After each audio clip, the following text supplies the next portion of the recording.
Okay. No. All right. So I'm going to start with one that I didn't have on here.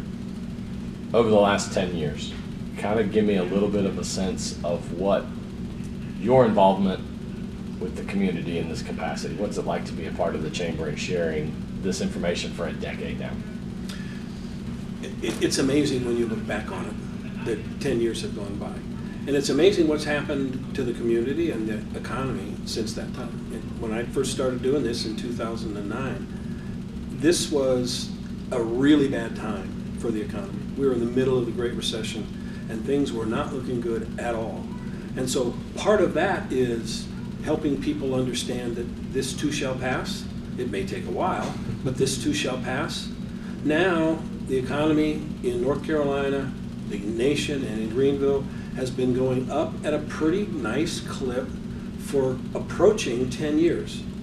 And that means that we need to start thinking about other things. And so some of the things I discussed at this event, we're talking about looking further into the future.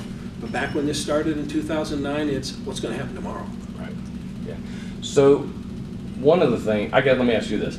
If somebody who wasn't here today, or somebody who was here wants to reflect back, what would be one or two takeaways that you would hope somebody that was here today would take away from your presentation?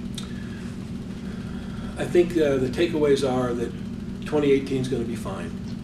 Probably 2019 is going to be fine, although time will tell on that. The economy is going to continue to grow, but now we need to start paying attention to some of those things that can positively impact our nation 10 years from now. Things like talking seriously about the deficit. Things like making sure we're doing the right kinds of things with trade, that we don't try to act unilaterally and think that we can get away with it. Things like that we need to think further down the line. We have the time to do it. Confucius said, when prosperity comes, do not use all of it.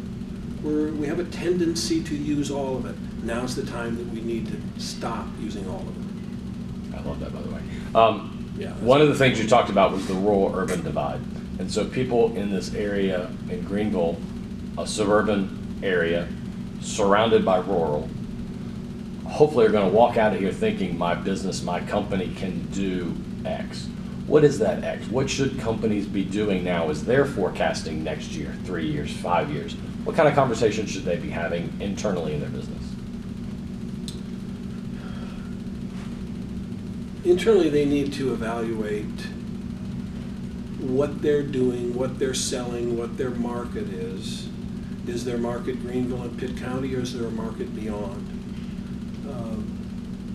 As you said, Greenville, we have a little pocket of pretty good prosperity here. But you go too far out of town and that's not the case. So how can we, as a society, start to do something about that? How can we start to encourage people to start businesses?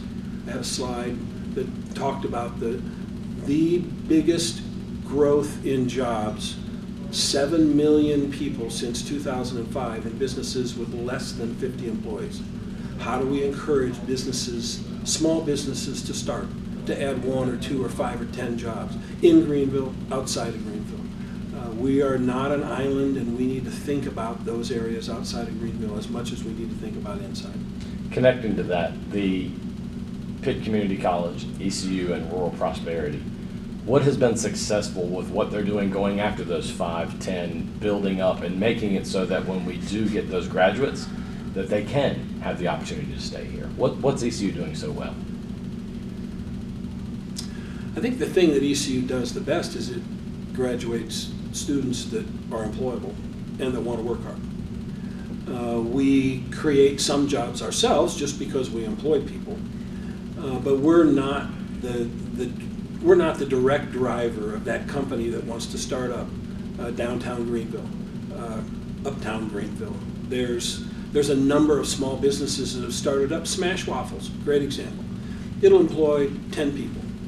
Some of those people will be our students. Some of those people will be our graduates. So we help them with one of the things that they need to succeed as a business. But we have to have the entrepreneurial spirit of somebody that wants to start that business. And we need to give them the encouragement as a city and as a region and as a state. Good. Perfect.